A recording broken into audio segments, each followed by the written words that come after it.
Customer complaints were coming in. Your economy class is terrible. Staff behaves rudely. Service quality is awful. I'm the owner of Atlas Airways, and I wanted to test these complaints. I bought a ticket with a fake identity and flew like a normal passenger.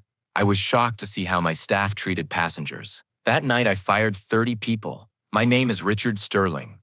I'm 48 years old, and I'm the founder and CEO of Atlas Airways. We started as a small charter company 15 years ago. Today, we're one of America's largest airline companies. Atlas Airways isn't just an airline. It's a luxury travel experience. We have 200 aircraft, 50 destinations. We carry 25 million passengers annually. Our business class service is world standard. I usually travel with my corporate jet. On operational flights, I use business class. I had never flown economy class. I didn't know how that section operated. Everything seemed to be going well. Profitability was high. Routes were expanding. We were buying new planes. Federal aviation audits were successful. But in recent months, I had started receiving strange complaints. Emails from customers were concerning. Service quality in economy class is terrible. Staff behaves disrespectfully. Food is inedible. Seats are dirty and broken. At first, I thought these complaints were exaggerated. Every airline has dissatisfied customers. We weren't getting such complaints from business class customers, but economy class complaints were increasing. I talked to my customer service manager, Janet. Janet, why are economy class complaints increasing? Mr. Sterling, some passengers are very sensitive. They exaggerate small problems. But is there really a problem? No, sir. We do routine checks. Everything is up to standards. But complaints weren't decreasing. They were even increasing. Negative reviews about Atlas Airways economy class were multiplying in online comments. You get dog treatment in economy class. Staff acts like they're doing you a favor. Business class is heaven. Economy is hell. Reading these comments made me uncomfortable. Atlas Airways is a luxury brand. We should provide quality service in all classes. We shouldn't discriminate. The only way to test the situation was to do undercover research. I wanted to fly economy class on my own plane and see my staff's real behavior. My plan was simple. I would use a fake identity, wear ordinary clothes, buy an economy ticket. I would act like a normal passenger and see how I was received. Wednesday, I put the plan into action. I prepared a fake identity named David Johnson. Instead of my expensive suits, I wore jeans and t-shirt. I took off my Rolex watch. I bought a ticket on the New York-Los Angeles route. 6-hour flight. Both long and busy route. Ideal to see staff's true face. I didn't go to JFK Airport with my normal car. I used a taxi. I got in the economy class queue for check-in. Nobody recognized me. Check-in agent Sarah saw me but was indifferent. While saying "Welcome, Mr. Sterling" to business class customers, she asked me coldly, "Your ticket?" "Here's my ticket," I said. Sarah took the ticket, looked at the computer. "Do you have baggage?" "1 carry-on. If you exceed the weight limit, we charge extra." She wouldn't say this to business class customers. She would say, "I'll handle your baggage," to them. After passing security control, I went to the gate. Boarding had started. Business class was boarded first. Then economy class. Flight attendant Emily was managing boarding. I knew Emily. She had been working for 8 years. I thought she was a good attendant, but her behavior with me was very different. She said, "Welcome, good flight to business class passengers." When giving me my ticket, she said indifferently, "Row 34F, in the back." I boarded the plane. It was my first time entering economy class. It was shocking. Seats were very narrow, looked dirty. Some were broken. My seat 34F was by the window, but the window was scratched dirty. Seat cushion was stained. Interior pocket was broken. This wasn't Atlas Airways standard. The passenger next to me, Mark, was complaining, "These seats are terrible. Same problem every flight. They never fix them." "Didn't you complain?" I asked. "I did, but they don't care. If you're a business class customer, you're king. If not, you're nothing." This was very bad.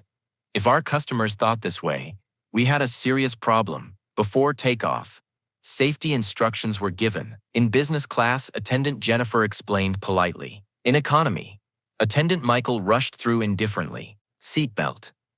Exit.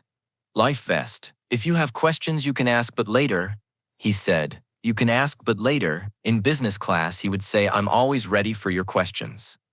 After takeoff, service began. Beverage service went to business class. Champagne, cocktails, quality wines, water and fruit juice to economy. When attendant Emily came to economy, her attitude was even worse. Drinks.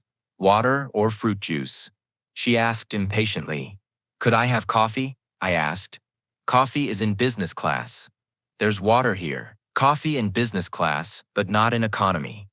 This was illogical. Food service was even worse. Hot meals, fresh salads, quality wines went to business class. Cold sandwiches and chips to economy. My sandwich smelled spoiled. Excuse me, I said, calling Emily. This sandwich is spoiled. Emily came, looked at the sandwich. Looks normal. Smell it, I said. Emily sighed. Let me see if there are other sandwiches. 5 minutes later, she returned. Same sandwiches.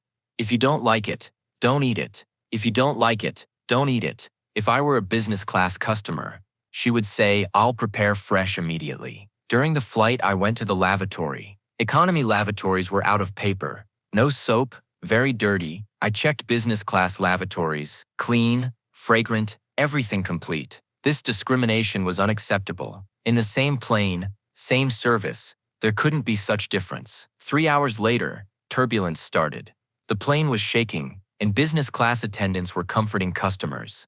They said, don't worry, normal turbulence. In economy, nobody made announcements. Passengers were worried, but staff didn't care.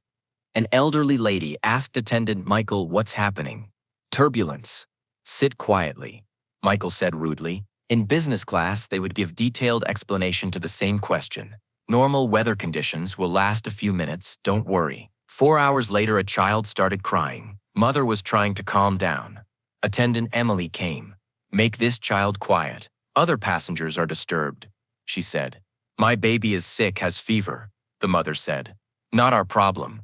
Keep quiet. In business class, if there was a sick child, special attention would be given, doctor would be called. 5 hours later, a passenger felt sick. Nausea, dizziness. Asked for first aid. Attendant Michael came. What's the problem? I feel very bad. Is there a first aid kit? Pilot has been informed. Sit and wait. Wait. In business class, immediate intervention would be made. This discrimination was unbearable. In the same company, same plane, different humanity standards were being applied. 6 hours later, we landed in Los Angeles. After landing, business class passengers were deplaned first. Economy passengers waited 20 minutes. At the airport, I collected my baggage and started the second phase of my plan. I called pilot Michael Carter. Michael, I want to see you. Michael came. Sir, who are you looking for? You. I'm Richard Sterling, CEO of Atlas Airways. Michael's face went white. Mr. Sterling, I didn't recognize you.